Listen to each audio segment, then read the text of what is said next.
Welcome to Tungal students. In the last video, we studied about megasporangium and its structure and its development. In this video, we'll study about pollination and its types. Okay, so pollination. This pollination is transfer of pollen grains from the anther to the stigma of a pistil is called the pollination. So that is the transfer of pollen grains from anther to the stigma of a pistil is called pollination. Right. So this is the definition, okay, of pollination. Right. And we'll see here in a flower we find ovary. Okay. Of course, this is the pistil whose base is ovary, the style and stigma, which we have learned in the previous classes. Okay. This is the anther. Okay. Right. So of course the male reproductive organs, that is stamen. This is the pistil. Now the pollen grains are released from the anther. So this is the anther. Okay, and anther and filament are the two parts of a stamen. So here the pollen grains are released and they come and settle on the stigma here. Okay, so this process we actually call pollination. So these are all the pollen grains. Now in majority of angiosperms, right? So in majority of angiosperms, both male and female gametes are non-motile. So they are not capable of moving. So they remain in their places, but we have to bring these gametes, the pollen grains usually which are male gametes, will be released and will be carried to the female gamete here. So that is in majority of angiosperms, both male and female gametes are non-motile and they are not capable of moving here, right? So for this purpose, right, the pollen grains, which we consider them, the male, gametes, the pollen grains are carried by external agents to the female gametes. So the pollen grains are carried by the external agents to the female gametes. So right, actually when we consider the pollen grains are the structure we consider as a male gametophyte. It's a male gametophyte, right? This contains male gametes. It contains the male gametes here. And when coming to the embryo sac is the one in the last session we have studied. The embryo sac is the female gametophyte. So this is a female gametophyte. The female gametophyte, and this will contain the female gametes. So this contains female gametes. So that pollen grain is a male gametophyte and that will contain male gametes, whereas the embryo sac, which is a female gametophyte, and this one will contain the female gametes. And mostly it will be the pollen grains which will be released out and will be carried by some external agents to the female gametes. So where they fuse and result right in the formation of zygote and so right.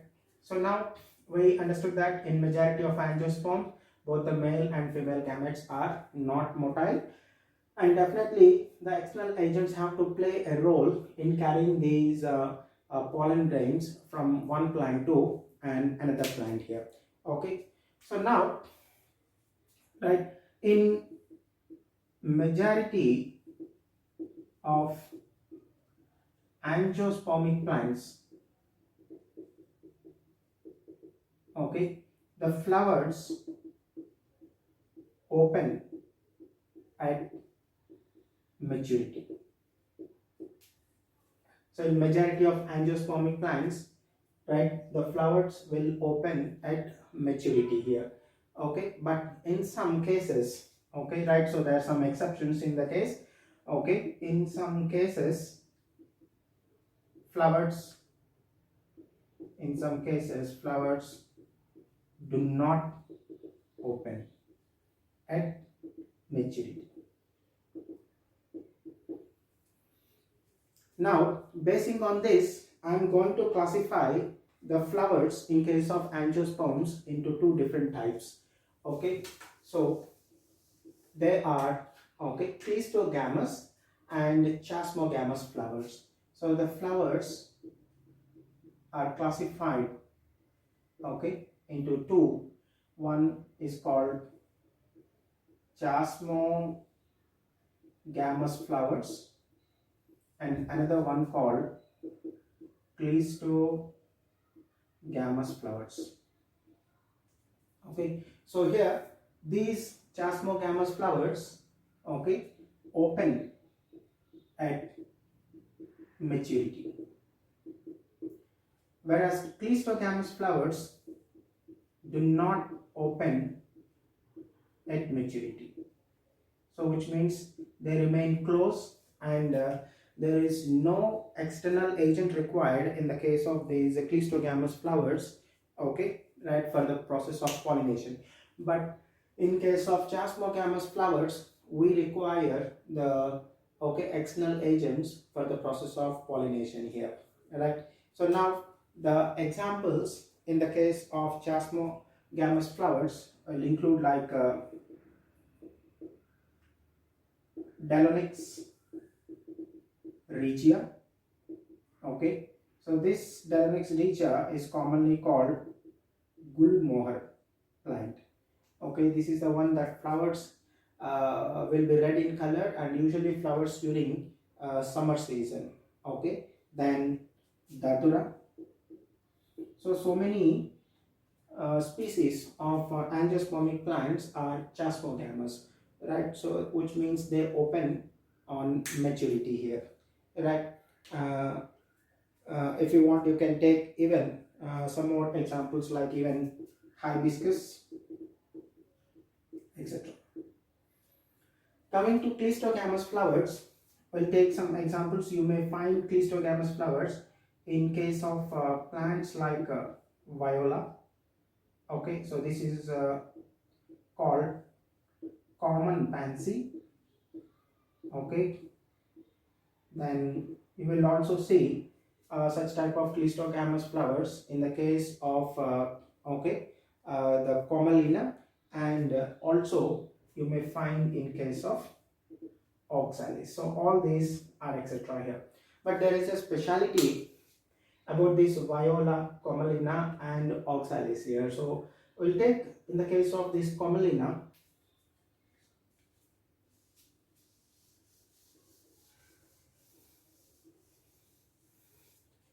In case of commelina,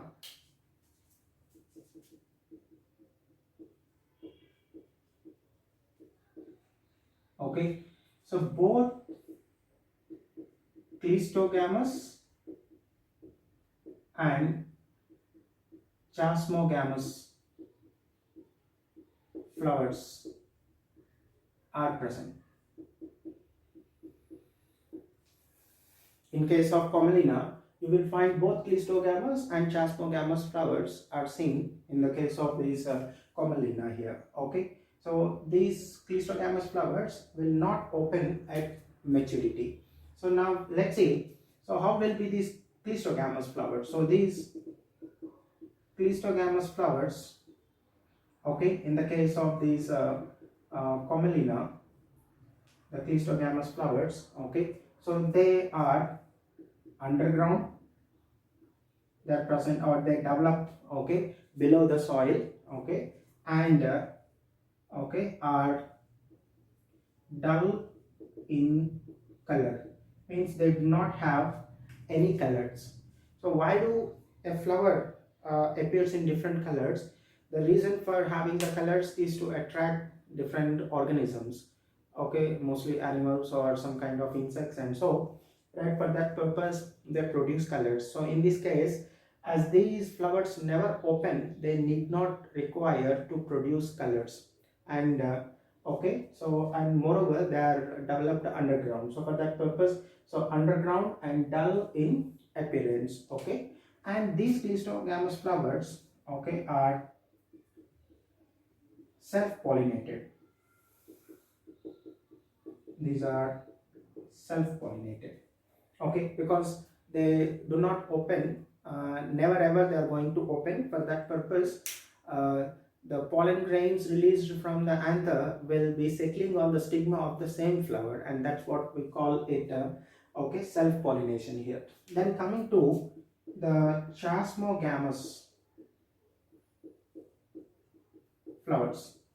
So when coming to chasmogamous flowers, so these flowers are actually aerial, okay, which means they are produced above the, okay, soil surface. So aerial means produced above the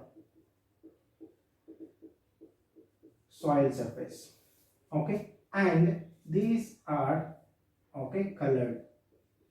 So they produce colors because they are produced aerially, and now definitely they have to attract insects or many or other organisms, okay. So for that purpose they must be, okay, colored, or they have to produce scents and whatnot, all that we see the characteristic features of a typical flower in the angiosperms, you will see all of them in the same way here. And these flowers are not self-pollinated, okay, so these are cross pollinated. So that's what the speciality of this plant called Commelina. So in Commelina you will find both clistogamous as well as chasmogamous flowers, and the clistogamous flowers, they are produced underground, they are dull in color, and they are self-pollinated because they never open. And chasmogamous flowers are aerial, means they are produced above the soil surface, and they are colored, and they are cross-pollinated. So the pollen grains produced by one flower will be transported by an external agent to another flower. That's, we call it chasmogamous flowers here, okay, right. So that's the speciality of Commelina.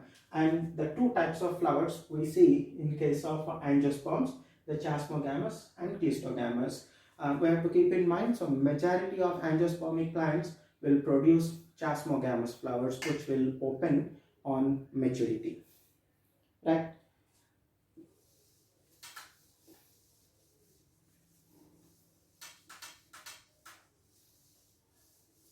Now we'll see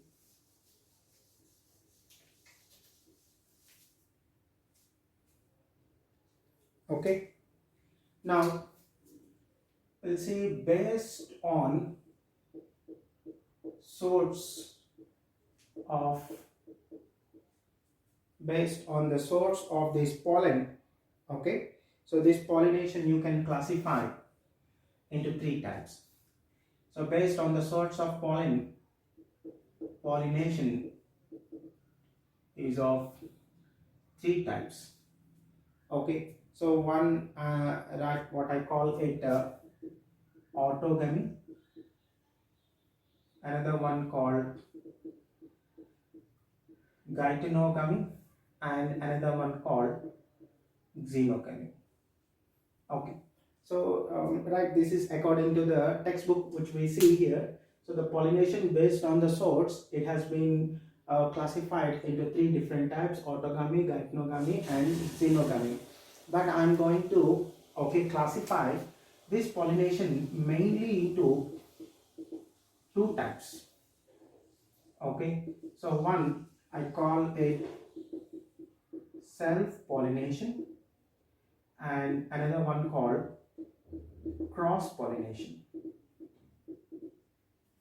Under the self pollination, I'm going to include this, okay, autogamy, and under the cross pollination, I'm going to include both this gytonogamy and xenogamy. Gytonogamy and xenogamy.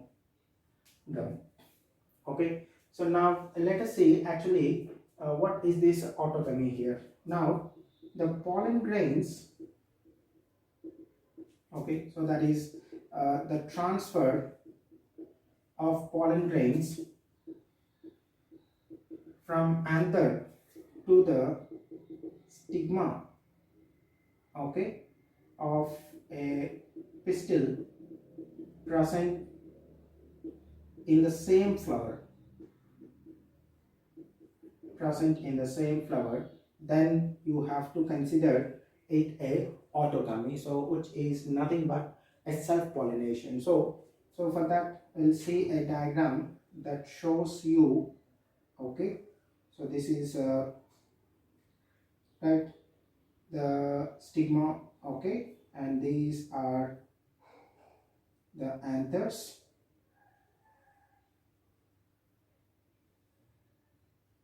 Okay, so in this case, right, the pollen grains, right, coming and falling on the stigma of the same flower. So these are all the pollen grains here. Okay, so this is what I call it the autogamy here. Now coming to gytonogamy.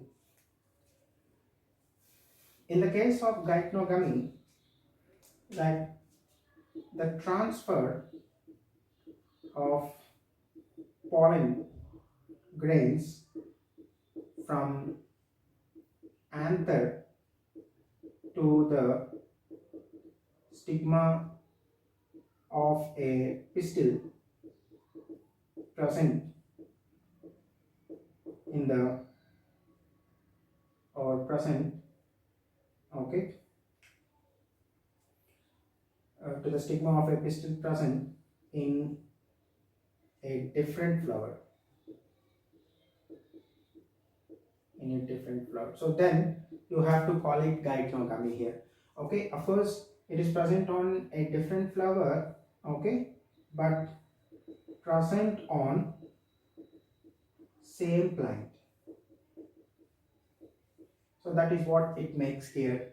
Okay, the gytonogamy is the transfer of pollen grains from anther to the stigma of a pistil present in a different flower, but that is present on the same plant here. So when coming to the xenogamy, so this slightly changes here. So there is a transfer of, okay, pollen grains, okay, from anther to the stigma of a, okay, pistil present in a different flower on, okay, on a different plant. So you will see, okay, in this case the pollen grains are transferred, okay, from one flower to another flower, which are present on two different plants.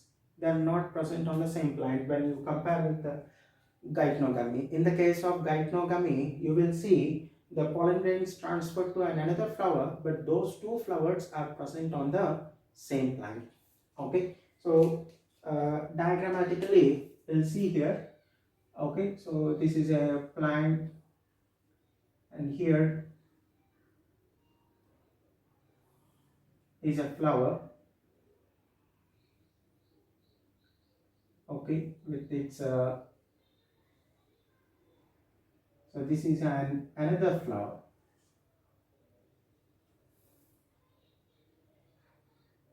So you'll find here.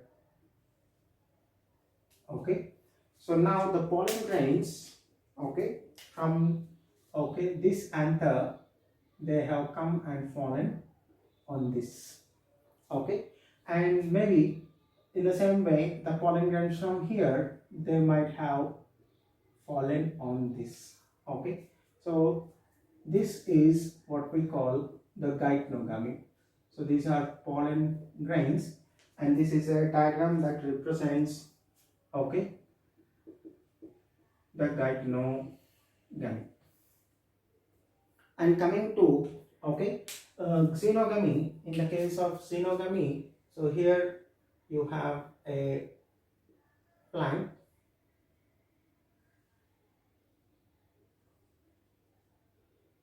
Okay, so this is one plant. So say this is a plant A, and this is another one.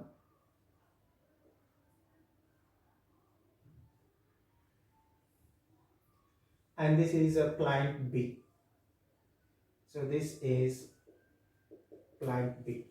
Okay, so now there are two different plants, and you can see in this case, these pollen grains produced by plant A, they transfer to plant B, and vice versa can take place. So here the pollen grains produced by plant B, they are transferred to plant A. So this is a process what we call the xenogamy. So this is xenogamy. Okay, and this is the geitonogamy here. Okay, right.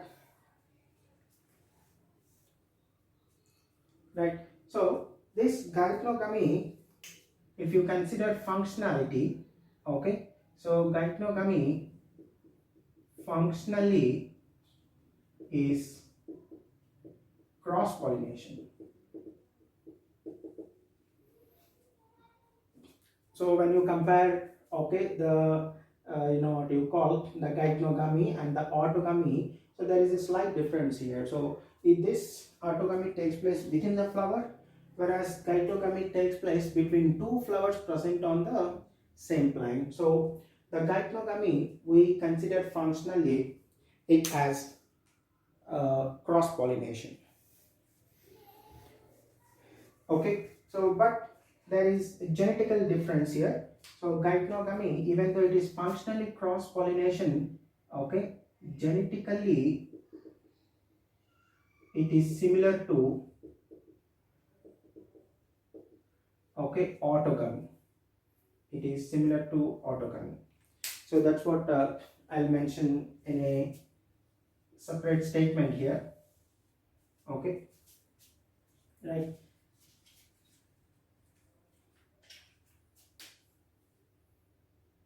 So geitonogamy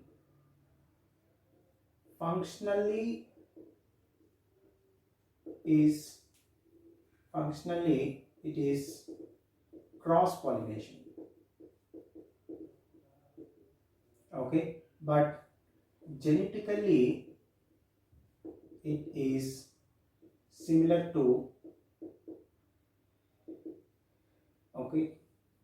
autogamy. So it is similar to autogamy. So that's what so we will consider. Okay, so functionally it is cross pollination, right, and genetically it is similar to autogamy. So that's the main differences between. So even though I have included the geitonogamy under cross pollination basing on the functionality, I have introduced this geitonogamy under the cross pollination. Right.